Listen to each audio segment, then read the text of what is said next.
We're going to go ahead and start a couple minutes early. I'd like to welcome you to the June 5th, 2024 City Council meeting. Roll call officers. Council member Jason Upchurch, Fred Sim, Heather Newsom by phone, Billy Costello, Diane Beckley, city employees, Dan Platt, Clint Drury, City Clerk Treasurer Debbie Cragen.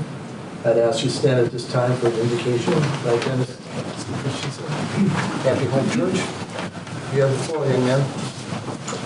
Dear Father, we just thank you so much that we can come together tonight. We thank you for Deer Park. I love this time of year. Thank you for the green grass and all the blessings that you give us here. Lord, I just pray for our council folks as they make decisions today. We pray for wisdom and direction for them. Pray for just your hand on them, and we thank you for this place. We thank you for Deer Park.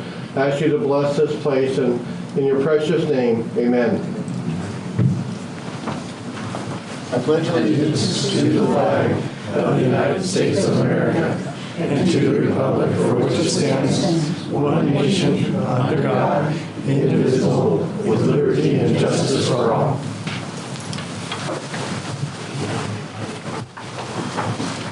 Next up, item 4, approval of agenda. Second. Have a motion and a second. All in favor? Aye. Aye. Okay, thank you. Motion carried. Item 5, approval of May 1, 2024 regular council meeting minutes. I move to approve the minutes. Motion to approve. You want to second that, Heather? Yes, a second. Okay, we have a motion and a second. All in favor? Aye. Motion carried. Gotcha. Item 6, interested citizens, oral communications, requests and comments from the audience on unrelated agenda items. Linda, we'll start with you.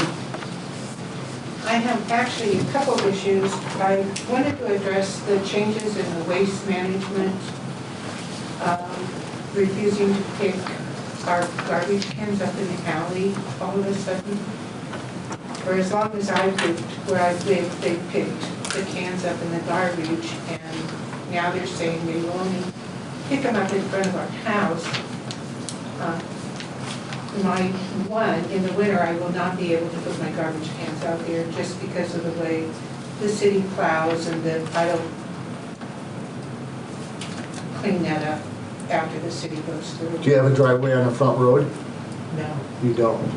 We only have access, and actually, everybody on C Street, down below us to up above us, have always put our garbage cans in the back. And probably just a couple houses have front street access. I just think it looks tacky, and I don't know why they changed the policy. Brad, do you want to explain that a So little bit? abruptly. I mean, it was like 1 week's notice, and suddenly we were having to put our cans in the front. You want me to talk? Yeah. So when Waste Management came to us, they were having trouble getting through the alleys as their trucks have grown and people have moved in on the alleys. They, especially in the winter time, was their concern. And now they've bought newer trucks. They have a dozen of them coming that actually they're feeling that where like garages are and things, they actually won't have enough room for the new arm the way it works to actually pick them. Well, So, I understand how it made it convenient for them, but it made it real inconvenient for the citizens. And I disagree with the policy and wanted to state that. I know that all of my neighbors are just angry about what has happened. Like, for example, my garage opens up into the alley, and I think my neighbors does too. So it's just become a real problem. And this winter, I just simply will not, I don't have the strength to drag those cans through the snow to my front yard. So that's number one. Number 2. Number 2, I want to know what your plans are for the 4th of July this year, as far as law enforcement. You knew I was coming. Sorry. But how we're going to kind of maybe take control of the fireworks that are, 1, illegal, and 2, go on till all hours of the night. The biggest problem we have, usually I have 4 deputies, extra duty deputies on at that time. They gotta catch them in the act, which Well, is, can't they fine them for littering and being in the middle of the street? Yeah, I understand that people want to celebrate the 4th of July. I've heard that since I moved here, and I'm all for that. But it gets out of hand, and it gets out of hand quickly.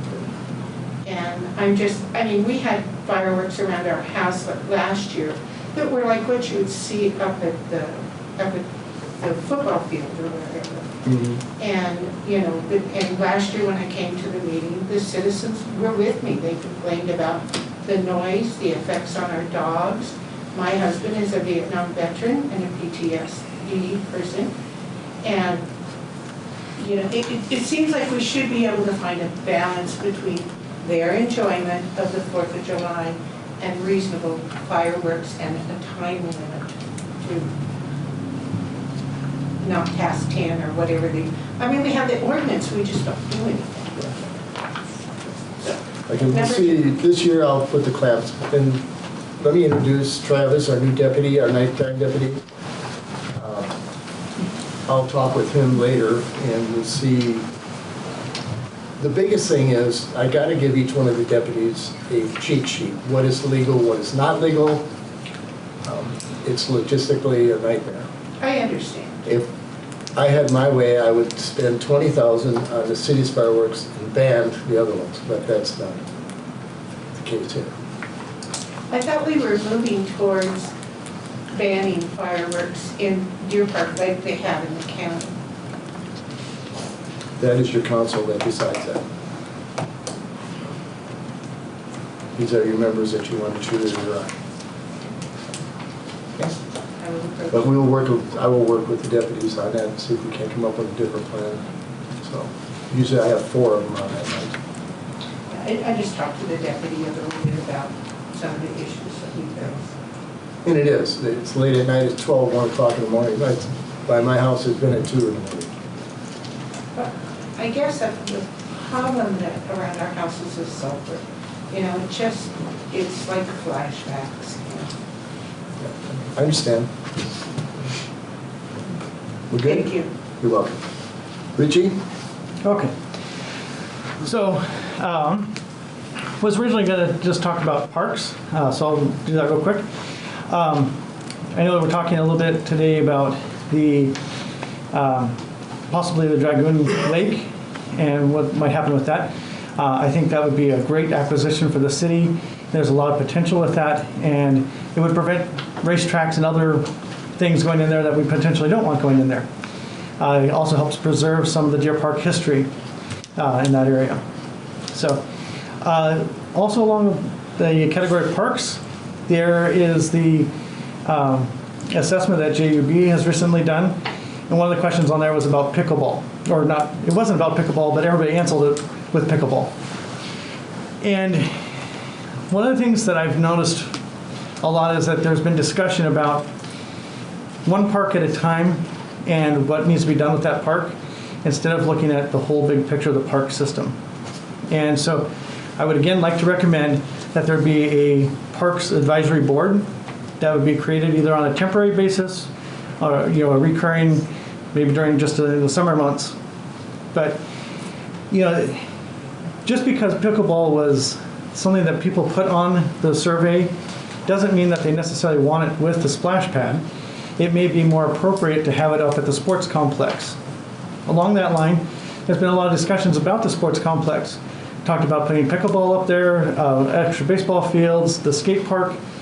And every time that something like that has come up in discussion, one of the things that's been discussed is, well, we can't do that because we need water infrastructure up there to put more bathrooms in. So why don't we start working towards getting the bathrooms up there? Then we can get pickleball, the skate park, all these other things moving in that direction. So just look at the whole park system as a whole and how it works together instead of, piece by piece and then maybe missing the mark a little bit. So that's about parks. Wasn't planning to talk about fireworks, but I will. So Deer Park has always celebrated with fireworks. It's like Deer Park has an airport. Deer Park has trains. People complain about these things. Deer Park has always grown. This is what Deer Park is. You know, it's the fireworks that people set off. Most people are using them legally and safely, and they're not causing any problems. So don't punish everybody for the few bad actors out there. Those few bad actors are going to do what they're going to do, whether it's legal or not. So let's not punish everybody that's obeying the laws. So that's what I gotta say. Okay, item 7, new business. Letter A, Avista 2024 Wildfire Plan Presentation. Melanie Rose and Grady Green. Melanie, you got the floor. Okay, thank you. I'll just stand over here if that's okay, next to the laptop. Thank you so much. I'm Melanie Rose, Regional Business Manager with Avista. Part of my service territory is Deer Park, so I'm here to chat with you about our wildfire plan, and Green's going to chime in on the technical details of it because he knows the electric system up here a lot better than I do. So not a secret that there's a lot of wildfire risk and it's growing. Last year, of course, we had the Gray and Oregon road fires as well as the Maui fire, and that is really concerning to Avista. In 2020, we launched our wildfire resiliency plan, so this is year 3 of implementation coming up, and we're going to spend about $437 million over the 10 years of the plan to implement the different components. So I'll talk a little bit about those in just a minute. This is a map of our entire service territory, so North Idaho and Eastern Washington. The fuchsia color is the highest fire risk, and this is where Avista distribution lines come in contact with either wildland conditions, trees and things like that, or people. So fuchsia is the highest fire threat, orange is second highest. We call those tier 2 and tier 3. And so we use this map to inform our decisions about where we're going to spend our budget to do wildfire resiliency across our service territory. Here is a closer look at Spokane County. You can see Deer Park up there on the left. So a lot of people. We use the Housing Unit Index and the Wildfire Hazard data set from the USDA to create these maps, and this is also our distribution system. So there's quite unfortunately Spokane County is pretty colorful, which means there's a lot of wildfire risk in this county. So we have a 4-part plan. I'll go through this pretty quickly. Grid hardening is the first. That is making our grid stronger against wildfire. Not only steel poles instead of wood poles. If a fire comes, the steel poles are going to not burn. But also replacing wood cross arms with fiberglass on the tops of poles because electricity sparks, and sparks create fires. So we're trying hard to strengthen our system. This year we are starting to look at gradually shifting to strategic undergrounding. So looking at some of the key circuits in our system that are the highest fire threat for us and starting to put them underground. So this is a long-term plan. It's going to be many, many years. It's very expensive to do this, but we're shifting some of that grid hardening money toward undergrounding starting this year. Vegetation management, trees come into contact with power lines all the time. We have a lot of trees, a lot of dead, diseased, and dying trees in our service territory. We are now, as of a couple of years ago, committed to inspecting every tree in our system every year, 100%. It's a huge lift. It's a lot of work. But again, there's a lot of dead, diseased, and dying trees out there. So we go out and we inspect and we mark the trees that need to be removed, and we remove them within 6 months of identifying them. So this is an ongoing challenge for us. Situational awareness and number 4, ops and emergency response kind of go together. Situational awareness is being aware of what's going on out in our service areas, especially once we get to the wildfire season. We are installing more fire detection cameras. We're partnering with Department of Natural Resources in Washington and Idaho Department of Lands in Idaho to install some cameras in some of the places that are higher fire risk that would detect a fire when it's small and send the fire crews to put it out while it's still small. So that's kind of the strategy there. And then operations and emergency response, this is a part of our plan that we really, a lot of changes this year. We're expanding our fire protection settings, which I'll get to in just a minute, and we have added to our toolkit public safety power shutoffs. This is called PSPS. And it's a tool of last resort, but it is something that we are prepared to do this year going forward if we need to, which we hope we don't need to do that. So this is on the right is a screenshot of our fire weather dashboard. This is a tool that we developed internally, and it tells us what the fire risk is. It's a fire risk index for every feeder in our entire system. And so we watch this very closely once fire season comes. The higher the number, the more fire risk. And the inputs for the dashboard are on the left. Wind and humidity are big ones, especially wind for us. When it's a red flag warning day, we're watching really closely and taking action likely on those days. So this is kind of the heart of our plan, our protection settings. Right now we're in the green, non-fire season, yay. Everything's operating normally. We want to support as much reliability as possible. So if anything comes into contact with a line, a tree, a squirrel, whatever, it's going to try to fix itself several times. And every time it does that, it sparks. But this time of year, we're not worried about fire. We're more concerned about getting the power back on. So that's where we are right now in the green. We will move into the blue fire safety mode once wildfire season gets here, usually around the beginning of July. Every year we just kind of watch the weather, and we might move in sooner. And this means that we're setting our system to a higher protection setting, meaning that if anything comes in contact with the line, it's going to try once to reclose itself, and then it's going to turn off. So that means less spark, less opportunity to start a fire. So fire safety mode will be with us for the entire fire season. Once we turn it on, it stays on through usually October-ish, depends on the year. The two settings on the far right, extreme fire safety mode, this is what we do when a big storm is coming. And that fire weather dashboard tells us that there's risk on our system. We are going to enhance the protection settings on certain feeders. And in this case, if anything trips that line, it's going to turn off and stay off. It's not going to try to fix itself. And this is a wind event. And we've done some of these up here in Deer Park 12F2. Yeah, and 12F1. Yeah, so a couple of the main feeders here in Deer Park are usually pretty high on that fire weather dashboard. So we've done this multiple times in the last 2 years in Deer Park. Increase the protection setting for a period of time while that storm is moving through. So like 1 to 5 o'clock in the afternoon. We'll send out a notice to customers that we're going to set your protection setting at a higher level, so be prepared, the power might go off. And if it goes off, it's going to stay off until we patrol the entire line to make sure that there's not a tree laying somewhere on that line, that once we re-energize it, then we start a fire, right? So that's kind of the strategy. So we expect that orange to be kind of where we operate for most of. The backyard is ordering now. Jim, mute your phone. Oh, I'm sorry. Okay.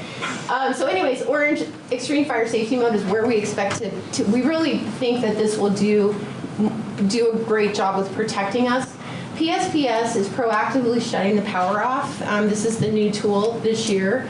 It would have to be a really, really bad day for us to actually do this, but we're prepared to do this because of the fire danger in our area.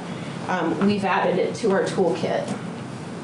So basically, PSPS is preemptively turning the power off ahead of a storm to prevent a wildfire. And once we turn it off, it stays off for a period of time, and then we have to patrol the entire line before we turn it back on. This is not everybody across our entire service territory. It's very specific. It's based on that fire weather dashboard. It's those feeders that pop on that dashboard are the ones that we would do this with. It's a tool of last resort.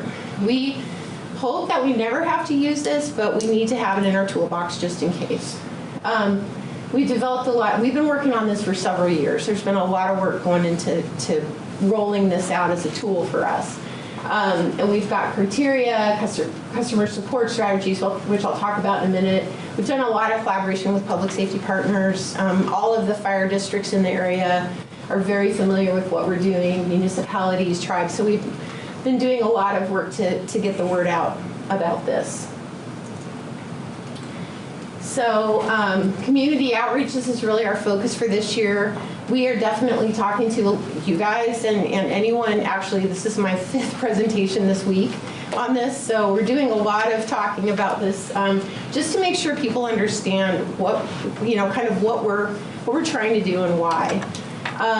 So in terms of a public safety power shutoff, if we were to do one, we start watching the weather. We're always watching the weather in the summertime, especially. 7 days out, we start to see a condition, a storm is coming, and it's concerning, so we're watching it. We would go into PS watch. It's a period of time, 7 days out up to about 3 days out. We're watching the storm. And if we do have some feeders that we might potentially put on PSPS, we're going to have them on our outage map. So if you're familiar with the Avista outage map, there's usually polygons that show areas of the outages. Same thing with this. We'll have the PSPS areas on that map so people can tell right away if they're in the area or not, because that's the biggest question. Am I in or out? So we'll be doing that outage map enhancement. So 7 to 3 days out is watch. Then once we get to 3 days and it still looks like something that we might do, we're going to move into warning, and that's when we're going to start to contact our public safety partners and municipalities, anybody who would like to be contacted that this is coming, might come. And then if we get to 1 to 2 days out, 2 days out is when we start to contact our customers, residential customers. Yeah, so there's a whole notification plan. There's a bunch of communication that goes with this. We have a big concern about our medically vulnerable customers. We know there are people out there that rely on power for their medical devices and things that keep them alive. We've been working hard on this for a while now, but just want to put out there that if you know anybody who's an Avista customer that relies on power for their medical devices, please have them contact us so we know that they're there. Because we don't know that they're there unless they call us and tell us. So that's the medically vulnerable customers, and those customers this year that we have identified are going to get a battery. We're going to give them a backup battery to help support them if we are going to turn the power off. And then community resource centers is the other thing we're going to stand up. If there's a public safety power shutoff, we're going to stand up. It's not a shelter. It's a place that people can come and charge their devices and get information and cool off because it's summer and it's hot. Water, ice, things like that. So we're actually partnering with Fire District 4 up in this area to make the fire station across the street a community resource center if we do end up doing a PSPS up in this area, and 4 other Fire District 4 fire stations. So that's awesome that they're partnering with us on that. Encouraging preparedness. The other thing, real quick, on education, we are going to have a telephone town hall meeting. We're going to call all of our customers this year. We've been doing these for a couple of years. So the one for Spokane County, including Deer Park, is going to be on June 20th at 6 p.m. So if you're an Avista customer and your phone rings at 6 p.m. on June 20th, it's us inviting you to join us for a telephone town hall meeting to listen in and learn more and ask questions. So that is what I have for you. Questions? I have an unrelated question. You're familiar with the power outages we had in Aldal, the power station 395 Aldal? Yes, so is Braden. I heard about a woodchuck, but then you had 3 of them, 3 occurrences. Is that the last of the woodchuck problem? We hope so. And that is correct. It was marmot. So that time of year, the ground starts to warm up, the sun comes out, and there's evidently a colony of those, pests, for lack of a better term, in that area. The first time it happened, it was more of a kind of a fluke situation. We had plans. We started to roll out plans to mitigate it as best we could. But that requires a significant planned outage, switching, all that sort of thing. So that kind of maintenance can't just happen immediately. Of course, then, to our surprise, it happened soon after. And so we immediately began work on, okay, we need to do something soon, very soon. Still with the thought that it's, not going to be a reoccurring issue. So, and then the third event, we immediately rolled out. We literally gathered and collected anything we could get our hands on to prevent this. And there's still more work planned. We brought in a pest control company. We kind of hit it with everything we had, and knock on wood, things have been quiet up there. So very catastrophic in terms of impact to the system. That transformer, as Melanie talked about, individual outages, it pretty much takes a failure at the substation or a Bonneville power failure to take out as many customers as we experienced in those three. So, yeah, it was a rough week, but I think we're on the better end of that. Yeah, that was a pretty significant event because how many thousands of people were affected, and it lasted quite a bit the first two times in particular. Yeah, it was in the neighborhood of, I want to say, 4,000 customers. And I will kind of piggyback on Melanie's presentation. The response time that you saw during those events, that's immediate. We are immediately switching without patrolling because we knew what the problem was, and there's no fire risk at that time. So what Melanie is talking about is a significant outage, maybe half or a third of that size, but hours and hours of patrolling. And well, first off, we got to wait out the weather, right? So you got to wait out the storm, and then we can begin patrolling and start picking up sections of line. But realistically, when we're dealing with wildfire risk, we need to be prepared for longer duration. Yeah, more frequent outages for a longer duration. That really is the key message for everybody, especially in those high fire threat areas. One thing I'll add on that, specific to the city, the fire risk in urban areas is obviously lower than in the rural areas. So it's part of our strategy in more detail is to try to, where possible, isolate the highly populated areas from that potential of having to elevate the system settings or a public safety power shut off. So, but it's absolutely a possibility. And we're working on the system too, getting, adding sophistication. This is the first year for the PSPS plan. It's a 3-year plan. So there's multiple strategies next year in year 3 that we're going to be implementing, and that's part of it, is to try to minimize, really almost surgically select the areas that are the highest fire threat to proactively turn the power off. It's not a half of Deer Park kind of thing. Yeah. Good. Thank you. Jason, do you have any questions? Audience have questions? Just. So when you guys are looking at which circuits you may shut off, do you take into consideration if they're feeding a well or anything like that? Or that was one of the major concerns with a client that I worked with. They didn't know if they were going to need to purchase more backup generators to throw around behind their pickups if they start getting hit with outages to keep the systems in water, or who to coordinate that with this there if it was something you were looking at or not. We're definitely, we've been talking, in fact, we met here with some of the people in the room with the city at the end of March to talk about critical infrastructure for the city itself. So wastewater treatment plants, water pumps, water wells, like where are those, what are the resources, that infrastructure that's critical to the city of Deer Park? And that was mostly the topic of our conversation. Sometimes it's, depending on who you're talking to, it's other types of infrastructure. So the first thing we want to know is where is it on our system, right? Which circuit is it on? Because that will inform, it could inform whether we proactively turn it off. It definitely will inform how fast we try to get it back on.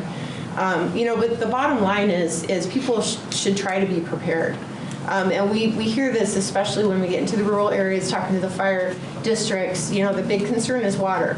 If you shut off the power, we can't access the water. If this were to happen, and hopefully it won't, we'll definitely try to work as best we can, especially with the public safety partners, first responders, and the cities to do what we can to get those resources back on. I would add, if your question is more centered around residential wells. No, municipal. Okay, yep, gotcha. So, we can safely assume all residential properties are typically served by a well, and that the liability has gotten too great. So, unfortunately, it's a tough situation. But even on routine outages, not wildfire related, we immediately are in touch with the city, and Clint and I talk regularly in those situations, and we're doing what we can to take care of not only our customers, but the citizens' needs that way. If you get to that critical fire danger, are we going to deal with the people who don't mow their lawns, and as the summer dries along, that becomes just fire material? I'm thinking you're talking more or less the outlying areas where there's fuel there. Usually it doesn't affect the urban areas. It's, my backyard faces a guy that's got an old wooden barn from building, and he doesn't mow that. My neighbor has a wood fence. I have a vinyl fence.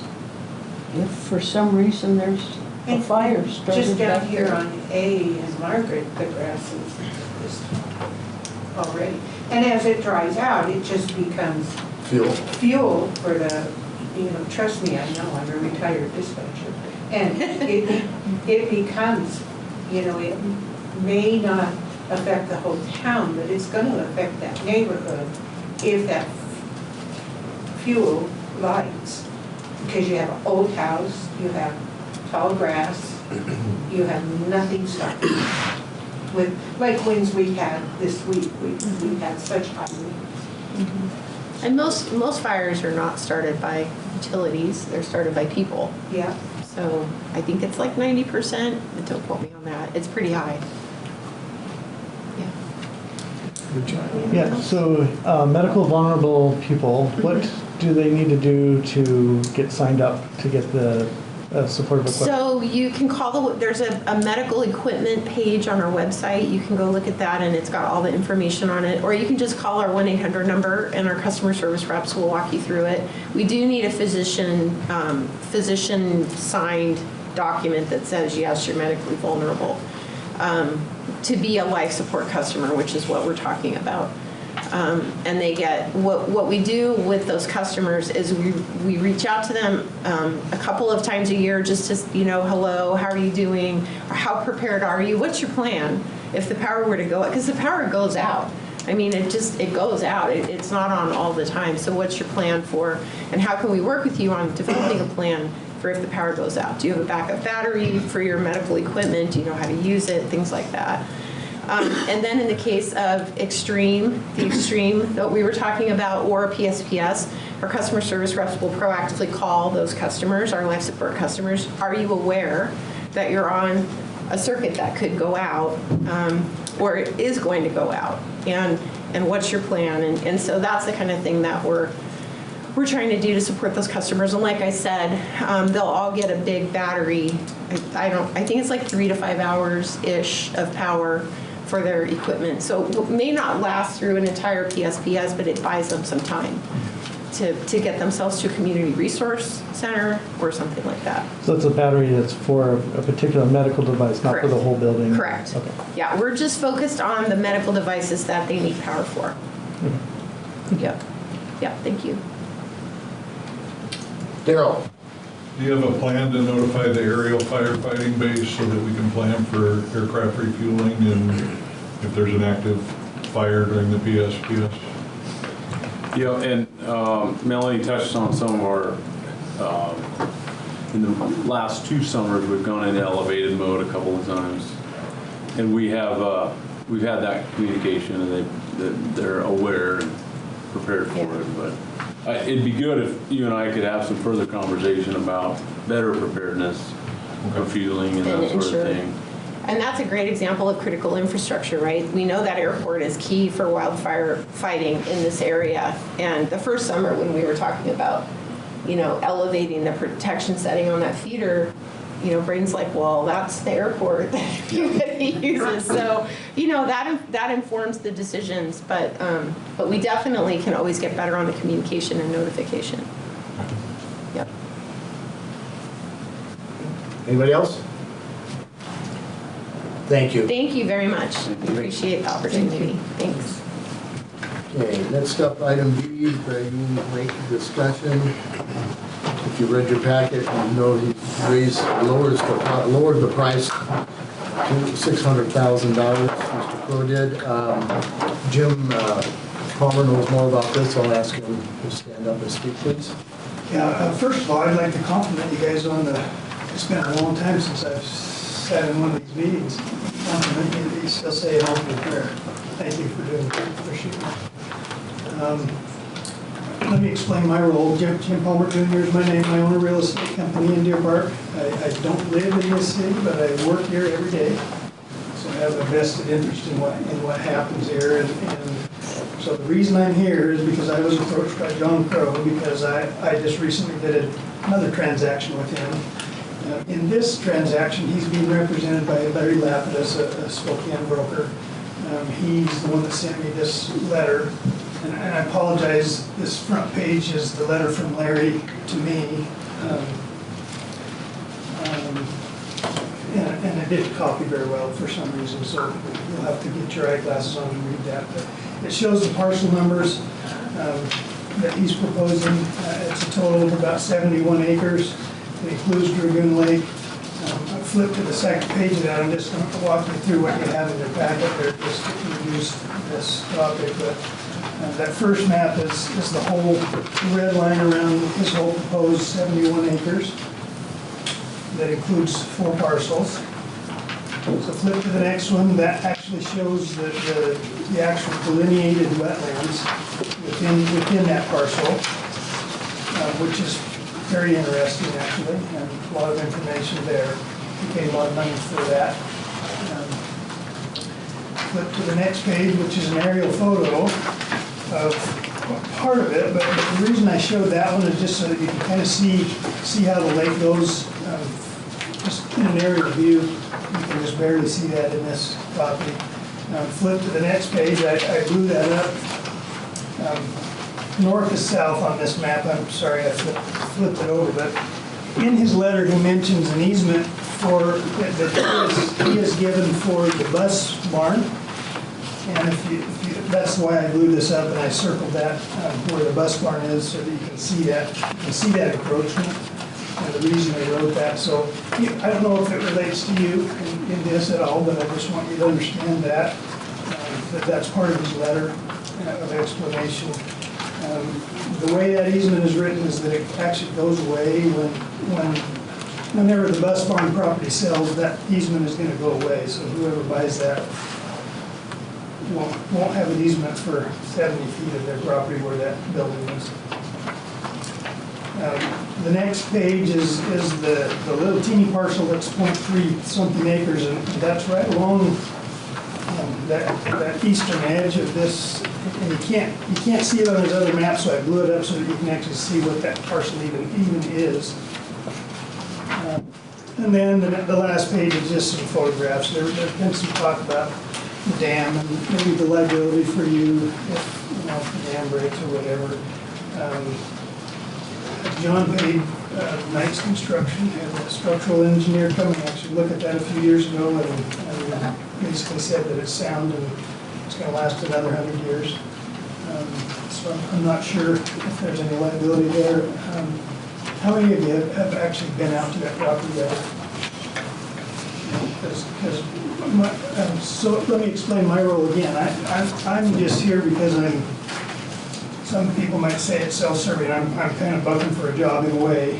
John wants me to represent the city if you guys decide to purchase it, and he wants Larry to represent him. He didn't want a dual agent to do this, so, which makes sense to me. So you don't have to hire me, but I'm here. I promised him that I would present this and at least get to take a really good look at it. My perspective, at that price, we sell property like that every day at $20,000 an acre. And his proposed price to you is considerably less than that. That's about $8,400 an acre. So now's the time, folks, if it's even close to being something you could do. And Mayor and I talked about it the other day, and there was concern about maybe having to hire a full-time person just to administer that. And I don't see it that way personally. This property could be bought at this cheap price and sit there for years. You wouldn't have to do anything to it until you make a plan or whatever. Maybe even annex it into the city. It doesn't have to be in the city boundaries for it to be a city park necessarily. But I think it's a great opportunity for you that you should not pass up. Just from a real estate perspective, I've lived in this town for 40-some years. I've been in real estate for 32 of those years. Seen a lot of things happen in real estate, and I think this is an opportunity. Again, John, and I'm not representing him, so I can say this, John doesn't get generous very often, so it's a good opportunity, I think, for the city. So, any questions for me? I would love it if you would invite me to take you on a field trip out there sometime if you wanted to do that ever and get a real close look. Do you have any questions or comments? Oh, I have a lot of comments. Okay. I'm firmly against this. This is now the second or maybe third time that this has come before the council. I'm aware of that. This, and the price dropped by $900,000 in what, 6 months? Part of the reason for that, Jason, is that he can write part of that off. And, Yeah. And I would say this, that 600 number, I don't think is necessarily the real number still. Yeah, so I guess I'm suspicious that he doesn't sell it privately. He keeps trying to get governments to purchase it. And I'm wondering if it's just not something that anybody reasonable would want to purchase. Well, it is listed, it's going to be very soon listed privately. Has it been listed privately before? No, I don't believe so. Okay. And not in our multiple listing service that Okay. I've seen. It's just unusual to me that he's only approaching governments. He's not tried to actually approach anyone else. It's also interesting that it's not even a parcel inside the city. It's outside the city limits. That's correct. So I think that's unusual. To Richie's point earlier, he mentioned, we don't even have a committee that oversees the orchestration of our parks right now, at least on a public committee side, without adding a whole bunch more parks. I guess the dam is concerning to me. There's no way that we can make a path around the lake with the parcel that's being offered. So, I mean, you could walk, I guess, beside the lake. I think these are things. Do you know if they've done a phase 1 environmental site I don't assessment? answer that Yes. question. Okay. Oh, they have. They've had SEPA and all the, if I'm understanding your question correctly, yes. Yeah. Right. And you actually, if you don't mind me speaking for a moment, you can walk around the entire property. You can go around the lake. The lake doesn't butt into the property line, so I'm not sure if you're suggesting you can't access that because you can. The parcel that we would purchase terminates. I mean, you can't walk around it if we owned it. No, you can't, and maybe it's misleading. Well, I was just out there today, taking a really closer look for myself. You can walk around it. As long as it is that, like, if the lake level is low? No. Okay. Yeah, I mean, and I'm just looking at your picture. elevation. So, Look at the aerial photo, Jason. yeah. That's a better representation of that. That's why I provided that. So you can actually see it. You can walk around the lake Okay. on that aerial photo. I would be interested to see the environmental safety assessment. If you have one available, that would be fine. Yeah. I don't know about safety, but we have an environmental study that's been done on this. I think there's This side been is it. some in the past and an updated Yeah. one not very long ago. I just want to maybe just bring up, I think the concern about what John is trying to do or his motives, I think is kind of irrelevant, if you ask me. Because it is what it is with this piece, and it would be so advantageous for our community to have the foresight to keep something that is this important to our aquifer and to our style of life in the future. I mean, it's right on the urban growth zone. It's only a matter of time before we have houses, you know, on the west side of Short Road, further up and around it, and, and north of, what's the cross street on the north side? I'm gonna draw a blank. So those are all farmers. Are we able to pump water out of that? I don't know, there's not a well there, but it feeds the aquifer. And the people within that area receive, every once in a while, and they received it last year, a notice explaining that they're in a critical aquifer area and that they have to be extremely careful about what they discharge into their septic systems for those folks that are not on the city sewer system. So it's absolutely identified on a state level as a critical aquifer area. And you guys have access to that information. In fact, I'm not sure if the city generated that or if the state generated that notice last year, because I haven't looked at it now for a year. But John had leased that property to Infamous Racetrack when it was, you know, because it was approved by the county, because it was zoned heavy industrial. He's in the process of trying to rezone the pieces that are not already in rural traditional to rural traditional. Because of the racetrack incident, I got involved, and that's how I met John. And I broached the topic with him about, have you considered putting this into the conservation futures? And so I was here last fall talking about the conservation futures program. So we did 2 runs with that with the county, but I just got to go back to the motives. I don't think motives are germane here, but I feel like I can speak a little bit to his motives. He would like to see this as a preserve. He's very serious about seeing this as a preserve. And we're actually still continuing to look into other opportunities for keeping it as a preserve. But in my opinion, it should be in the city. It should be a city type thing for the future of this community. Let me give you a little more perspective on where John's coming from. He owns a whole bunch more acreage. It goes clear to Enoch Road. Yeah. Those parcels have recently sold. They're under contract. So when you market a piece of property that large, it's harder to sell, obviously. He's had several go-arounds with several buyers, and these 2 look like they're going to stick into him. Which means that this piece is the one that's going to be left. And I guess from that perspective, you know, he's not asking you to buy the big whole chunk. That's why he's approaching you, because of his concern, like Becky said, of keeping it as a preserve. And it's beautiful out there if you've ever been there. You wouldn't be able to pump out of it unless you had some water rights. That the city hopefully still has some water rights. But maybe you even have water rights that are in trust, I hope, right? That you're not using all of them? Yeah. So that possibly, there's a lot of water coming down that spillway today, I can tell you that right now. And there's ducks and geese everywhere. It's absolutely gorgeous out there. Question for you, Jason. What are your environmental concerns? What is that? I don't. Well, I haven't seen the safety assessment, so I would want to know that that has been taken care of. I don't have anything off the top of my head, but I do know that mills and other areas often have safety issues. So, yeah. So, I would just encourage you as a council to take a real close look, because when it's gone, you guys, and you won't have a chance to go back on that. So I hope you think about it. Yeah. And I'm happy to help provide any information I can so that you can take a good look at it.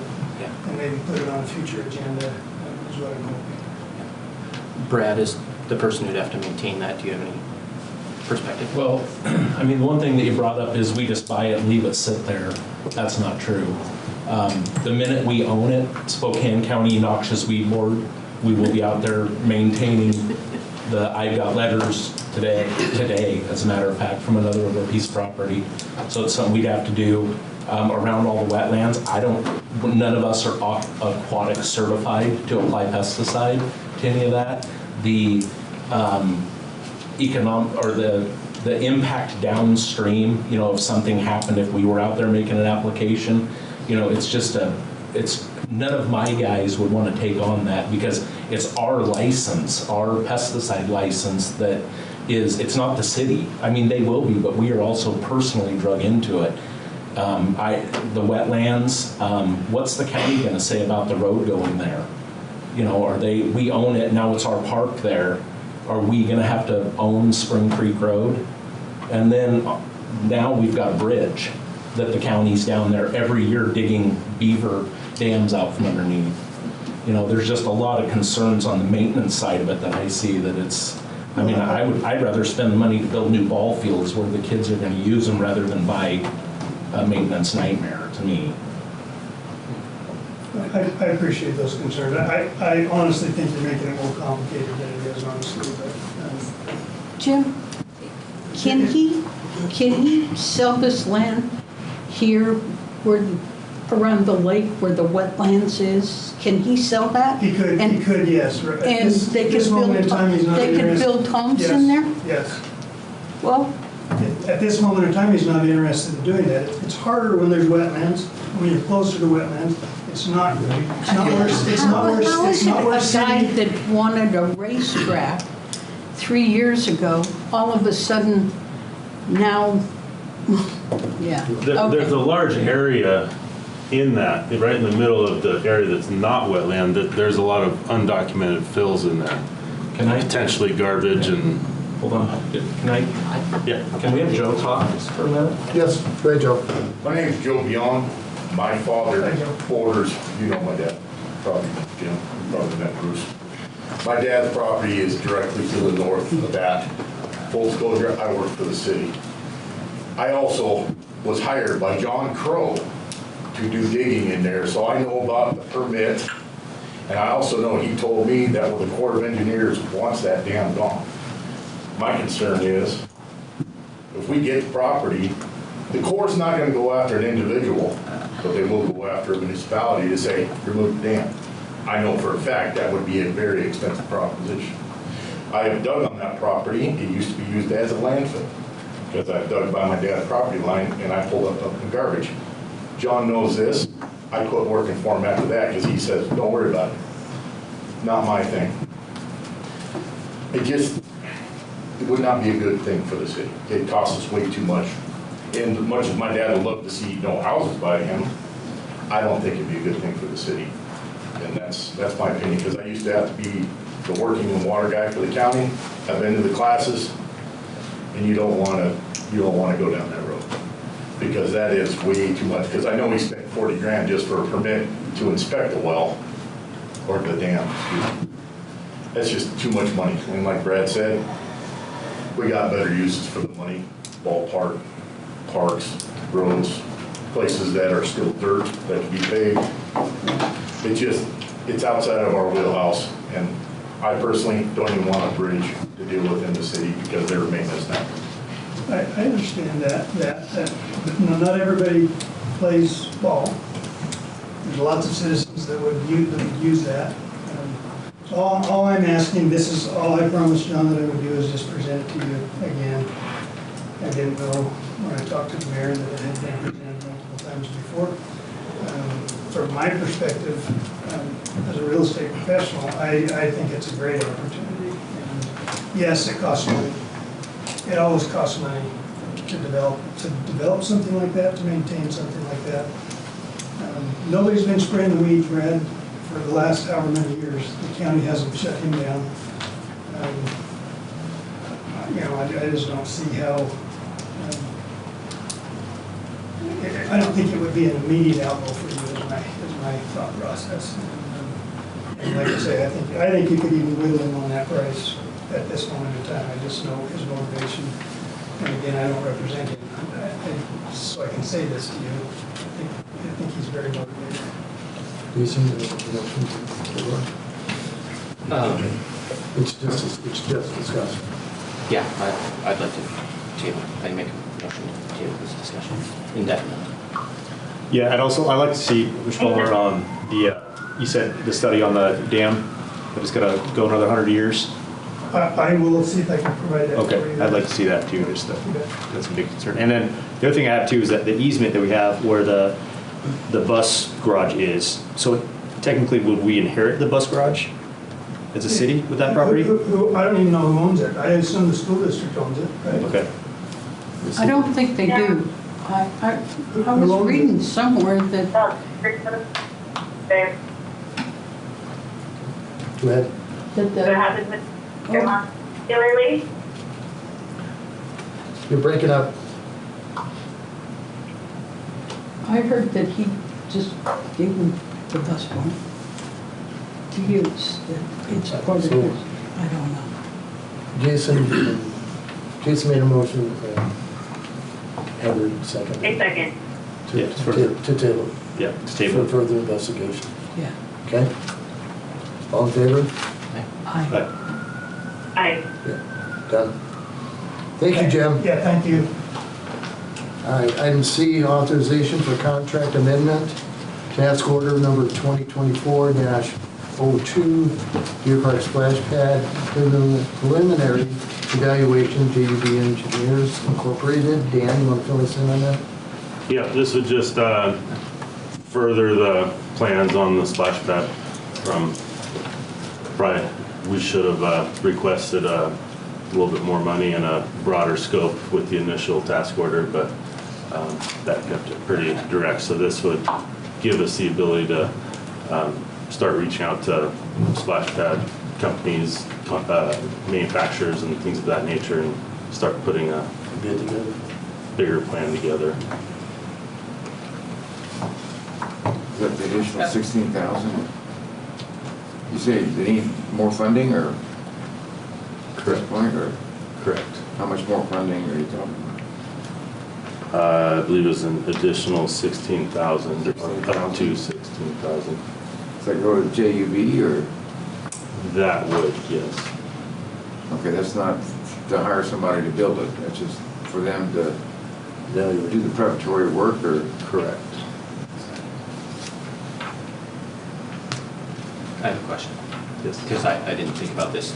So initially we authorized 10 Rochade over, but it looks like only 4 has been used. Yes. So do they need a total of 16 or a total of 26? A total of 26. Okay. So it's an additional 16 from what was originally requested.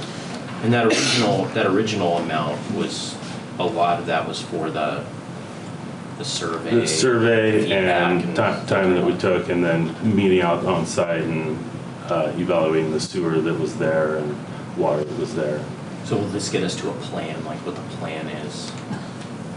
This will get us closer to it. Okay. This will get us a splash pad and pictures of it and things like that to be able to get a more educated decision on build or not. I make a motion to approve. I second it. We have a motion and second. All in favor? Aye. Aye. Aye. Aye. Motion carried. Item D, agricultural land lease agreement between the city of Deer Park and Mike Klimak. What Mark wants to do, he wants to farm the north side of the airport on the outer perimeter of the fence. Daryl, how many acres is that approximately? 80. That's what I was thinking, 80 acres. And I think it was $200 some for this easement. It's gonna save Daryl about $1,000 in mowing fees. It is a 1-year lease. That's pretty much it. final crop. What's he farming, Daryl? I am not sure. We're not sure yet. It's pretty dry sand. It's pretty tough to farm. There's no water out there, right? No. I make a motion to approve. Second. The motion second. All in favor? Aye. Maybe. Aye. Motion carried. Item E, Deer Park Summer Concert Series sponsorship proposal. Hazel, Hi, do you guys want me to tell you all about it? you got 5 minutes. 5 minutes, okay. Yes, I'm Hazel. I have created an entity called Deer Park Promotions. It is dedicated to, come on. It is dedicated to promoting music and events in the Deer Park area. I am partnering with Cloverleaf Education Services, a STEAM-based education and tutoring company in Deer Park. It's 501c3 to bring back the Deer Park Summer Concert Series. We already have everything done. I've got the t-shirts all made up. And the lineup is all taken care of. This is going to be, we're making it a little bit better. As everybody knows, the Deer Park Summer Concert Series has been a fixture in Deer Park for 15 years. We did not have it last year because the guy who ran it before me dropped it before I could take care of it and do anything else with it. So this year we are bringing it back better. We're opening it up for kids too. The first hour is going to be for the local kids in the area, Deer Park High School Jazz Band, Soul Studios Dance, garage bands, and other kids that want to actually perform. They get the first hour, and then from 6 to 8, a local headliner only. And we're also partnering with local youth organizations to provide general volunteers. For that, they get 1/4 of the vendor fair receipts because, yes, we're going to have a vendor fair. It's going to be more like a festival. We'll have food trucks. And starting June 29th, we're going to have a mobile laser tag coming in. So everybody who says there's nothing for kids to do, now there's something for kids to do on Saturday nights at the concerts. We'll have the mobile laser tags as well as the music. So I'm pretty excited about this. I put a lot of effort in this. I really don't know what I'm doing, but I'm doing the best I can. So is there any other questions about the Deer Park Summer Concert Series? Yes. What are you asking for? $2,000? I'm asking for $2,000. That's usually what we gave you for. Historically, that's what. Second. Okay. Any comments or questions by council? Will 2,000 get you what you need? I am still approximately $3,000 shy of paying for the entire summer concert series. Does that include the 2,000 or? That's with the 2,000. If you got the 2,000, if I got still the be 2,000, I'd short. still be 3,000 shy. Okay. I am asking for more donations from different, organizations and groups. We're talking to Rotary as well, and of course I will be emceeing the concerts, and I'll be going, "Hey, do we want this?" There's a donation there. As well as we are selling T-shirts. They are $24 each. So we'll be doing what we can to try and bring in more of this. Next year's going to be a lot easier because we'll be qualified for several grants. Obviously, as everybody knows on grants, you don't get grants for things you want to do, you get grants for things you've done. So first year is a little tough. Next year we'll be able to qualify for grants. In the past, how many weekends have we done? It has varied between 6 to 8 weekends in the summer. This one's 8. And how long does it go from? June to July. Time. 5 to 8.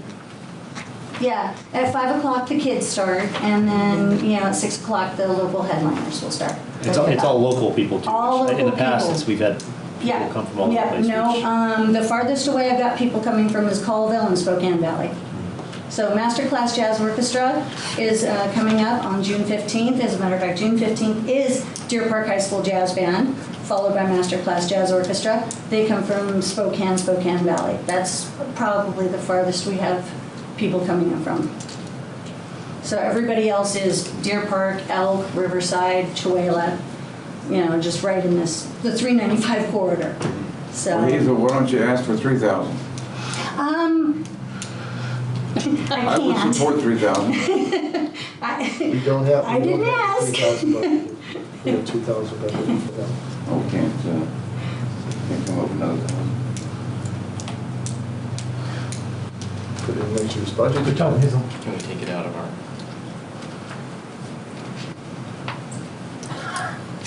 I didn't. Well, I'm gonna make a motion to amend it to 3,000 and take the additional $1,000 out of our council. I will second that. So now there's a motion to amend the original motion from 2 to 3. That additional 1,000 be taken out of our What council. was the original motion first? I was. You need to amend that motion. You need to. I'll amend my motion. My motion, not my e-motion. From 2 to 3. 2 to 3, yes. My second. Okay, all in favor? Aye. Now do we need to take an original? Aye. Yes, now go back to original. I vote in favor. Aye. Aye. Heather, you vote aye? Original, Yes. original motion. Okay, thank you. Motion carried? Thank There you. you go, Harold. Thank you. Everybody better come and learn this. It's going to be fun. Thank you, Hazel. Up here. Okay, item 8, resolution. Letter A, resolution 2024-005, CIP plan update. Dan, you want to fill us in on that, please? So this resolution is basically outlines all of our capital improvement projects based off of our comprehensive plan, as well as other road grading from TIB and things of that nature. It's in a simple form, it's our goals and when we plan to handle or attack them. And you guys have any questions? I have a comment. It was Okay. the email that I sent you. So I had a guy randomly driving down Mission Street. Doesn't even live in the city, but he complained to me. And I'm like, oh, it's got to be on the update or whatever. And so I emailed Dan before I even got to the packet. And It was already there. It was already there. And it is, in fact, Mission Street is, in fact, the worst street in town, like officially. Yep. And are these slated to be fixed this year? Correct. Yeah, That okay. Mission is. Yeah. Yeah, the So Mission, and I 2024. think there's like 2 others. Yeah. Yeah. So, So that's part of the pavement preservation program, which Brad typically leads the way of that. yeah. And And if you guys haven't Yeah. seen that, it's actually it's like an interactive website that grades every single street in town. It's actually pretty Yep. amazing. Yeah, that's all. so Entertain a motion? I make a motion to approve the resolution. 2024-005. You second? You second? All in favor? Aye. Aye. Aye. Thank you. Motion carried. Item 10, consent agenda. Letter A, approval of voucher claim check numbers 42003 through 42037, including EFT debits in the amount of $262,323.43 for the first half of May 2024. Item B, approval of voucher claim check numbers 42038 through 42080 in the amount of $183,261.55 for the second half of May 2024. Item C, approval of payroll checks number 15466 through 15498, including PFML, LTC, 941 taxes and health benefits in the amount of $162,226.18 for the month of May 2024. Item D, Highline replot, 318 West Crawford Avenue. Item E, Dalton Creek plot approval, file LP 2021-2. And item F, Deer Park Municipal Airport Use Agreement, Ponderay County Sheriff's Department. I move to approve consent agenda. I second. Second. All in favor? Aye. Aye. Motion carried. Item 11, council questions, comments, or reports. I'll start it off. I have some sad news. We are losing council member Heather Newsom. She is moving out of city limits. So she had already filed with her with me with her resignation. So Heather, you will be missed. We wish you well in what you do. Next up. Thank you. You're welcome. Richie, this is directed at you. Now, we do have some park plans that Brad and I get together. One of them is on 6th Street with the Arboretum over there. We're gonna do bathrooms over there, but first we gotta get the sewer in the road, for the road up. Now, that is due next year for paving, correct? We're gonna do it this summer. We're This gonna summer, stub in it's this gonna be summer. done. So that is the plan in there because of the subdivision next to the Catholic Church. It's gonna need a park. And we have playground equipment allocated to that. But we usually have a committee of citizens that pick out the playground equipment. Yeah. So that part is on that. 6th Street, probably that development, we're looking probably 2 years down the road, so we're gonna be Brad and I will be a little bit ahead with the bathroom up there at the Arboretum and the playground equipment. Now, Jason and I have talked about a Parks Committee, and that this is not something new. And we want to grab a couple citizens, a couple council members to come up with that. We have a year left on our 10-year plan now on the Parks Department. So we need to start working towards that. Now, Brad and them have got a new pump up there at the sports complex for the sewer lift station. That is going to be done after Settlers? No, we're gonna try to get it done before, but what we were working on is to get the Little League and the school done and out of there before we go in there and dig that up. And we have sized it to be large enough to withstand anything that can give us and a future bathroom. And we'll have a stub so that if we put another bathroom in, we can pump to that lift station and it'll be large enough to pump it out. So it's new controller, new, huge, larger tank than's there now. So it'll be all set to the, so that if we add on there, we're already preset to be able to do it. Cool. So then also, Richie, on Parentsfield, we bought the building yet? Mm-hmm. It's should be here in July 1st part August. A shelter for people eating lunch and picnics and stuff like that. So we do, him and I work on it quite a bit.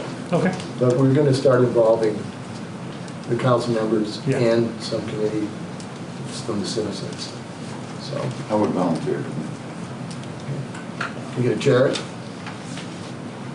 What's that? You gonna be the chairman? I can be. I have to work with him. You're gonna go on, are you part of the, you gonna volunteer? Yes. I'd like to. I'd like to. I think it's a good thing. So, because like on the playground equipment at Country Club Park, we had citizens pick that up too. We had 3 or 4 families do that. So I do involve them, you just don't hear about it. No, I understand. I just was thinking that we've been talking about a Parks Committee for a lot of years, and so. Billy? Yeah, I have one thing, I guess should have been under citizens, but a citizen called me. We talked about ways to improve communication from the city, whether letters or having, I know the website's going through major updates right now, and I've seen it looks really nice. I think end of July, that's going on. Yeah. But another suggestion was made about putting a reader board outside City Hall. People drive by it all the time, they walk by it, just a way to get people, the senior center looks at it, put events, things like that out there. So that was just a suggestion from the citizen. I'm not saying yay or nay, just wanted to get that out there. A couple weeks ago, I guess a few weeks now, we had the retail strategies come in about our economic development. And we met, it was about a half day, spent some time in here, out and about. Really good participation. A lot of stakeholders, business owners around town were a part of it. Some of the things that really came up that we wanted some quick wins that really need to be addressed right away is parking around Main Street. And right now, we're just talking about the downtown revitalization. And we've kind of come up with downtown being Crawford and Main, the heart of it, a couple blocks each way is our downtown corridor is what the stakeholders came up with. So there's additional parking there, having some nightlife opportunities, art, beautification. I don't know if you guys seen, the chamber did put out their flowers today. I think they look great. I don't know what's up with the ones in the roundabouts. I think that's just a joke, but They should stay there. I know, right? Who's gonna water those now? Hopefully but yeah, no, it's going, I think we got a great core of people that really want to improve our front porch and the downtown area. And, yeah, it was a great meeting. We're gonna continue to work on that, so. Things will be updated with contact information on the website of everybody that's involved with it and some of the work that we're doing, so. Diane? No, nothing. Jason?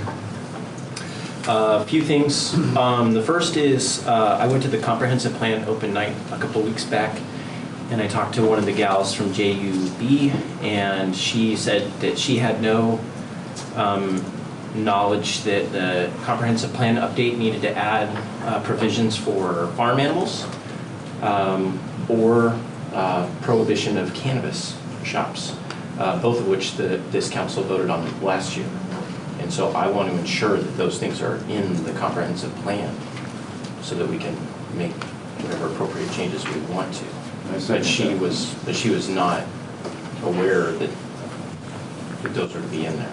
So, but we did vote on that. So The planning commission did.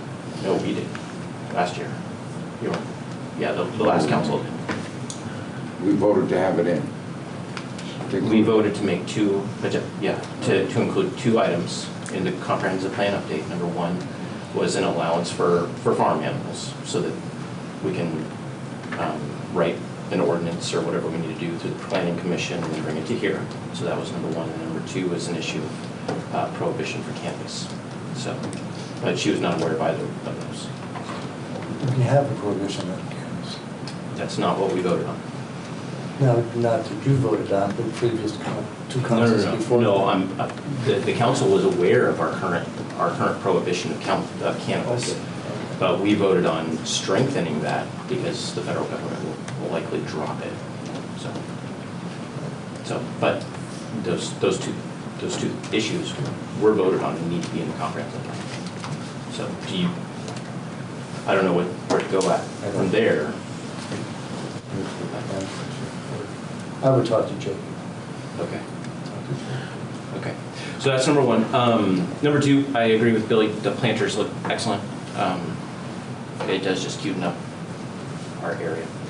Number three, I want to say this because I get a bad rap whenever I bring up crime statistics. Apparently, the bottom line is I want to, and I don't know, Mr. Mayor, if you need a motion or not, but I want the council to authorize you to enter into contracts with the Sheriff's Department to bring on a fourth deputy. And here's why. Every month I get a copy of our crime statistics, and I believe they're public information. So 2023 was one of the worst years we've had on record. I'm not blaming the Sheriff Department at all for that, but I was really surprised. I'm just going to read you a few things if I may for just a minute or two. So in 2023, burglary was the highest on record. We had 37 burglaries in 2023, which is 50% more than our highest year of 22 in 2020. Assault was the highest on record, 38 in 2023, 20% more than the highest years. Robbery, highest on record, triple any recent year. Damage, destruction, and vandalism, we had 82 of those in 2023. That's the highest in recent years. DUIs were the highest they've been in 5 years, double even the most recent years. Fraud is the highest. Theft is the highest on record. We had 83 thefts in 2023, which was 15% more than the 69 that happened in 2020. We also had the highest citizen-initiated calls for service is when a citizen dials 911, 2,078, and we're on the same track for that this year. The deputy responses did also increase, but so did the amount of calls for service without a response. That's where you call and you don't get anything for whatever reason it might be. So we had 915 calls for service where a deputy did not respond. That means 2 to 3 times a day someone calls 911 and nobody responds in Deer Park. This is in the city limits? This is in the city limits. Yep. 2023 total deputy involved incidences was 2,656, more than any other recent year by 400. So again, I'm not blaming anybody, but I think our job as council is to encourage the safety of our city, and you guys, that's my number one concern is citizen safety, our community safety. So do you need me to make a motion to enter into contract with the sheriff's department for a court deputy? No, I can do that, but what you need to do is put it in 25's budget. Okay. Do you need us to make a motion for you to include that into the budget? We can do that at that time. Okay. Yep. Okay, that's all I have. Thanks, guys. Fred? That reading board idea, that might not be something that we maybe should look at. What do we need to do there? Do we need to set up a committee or something? Well, you need to get some prices first. On the board. They're basically 20 grand, just taking a guess at it. The one I have in my office is 40,000. How much? 40. 40,000. Yeah. Depends on the size. They want a digital one like that, it would be for that neighborhood. I'll read it for you. That's a lot of concerts worth. On the reader board. There to look into that. Just inquire. Get some prices. Inquire. That suggestion was on the city-owned property, or? Yeah, a citizen made it. He piped in a little earlier, if you heard him on the phone, but. Well, that would help with what you want to do, notify folks, get more attention brought to it. That might do it. Yeah, not everybody uses Facebook, not everybody reads their mail. I think this is one where people that are interested are walking by City Hall or driving by almost every day, so. Right. I mean, there's the one that's out coming in on the 395 main exit, but I don't, outside of the temperature, that's all I really get from that thing, so. Yeah, on the reader board, you know, I know there's been some conversation years past about it. As your local Avista office, we do sponsor the banners, installation of them. There's Settlers Days, Winterfest, and then Pumpkin Lane. And that's been a conversation where there could be some opportunity for us to help out if that were to, you know, gain some traction. So I'd love to talk to you. Sure. See where we could. How would you help out? How would that work? We could potentially help fund it, assuming it could replace the banners. Because there's a lot of crew time that we invest annually to support on the that. streets?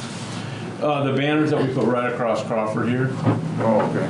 Yep. So in lieu of that, doing reader boards? Yeah, if it was something that could display a, you know, a nice enough advertisement or something. Okay. Here. Heather, did you have anything you want to discuss?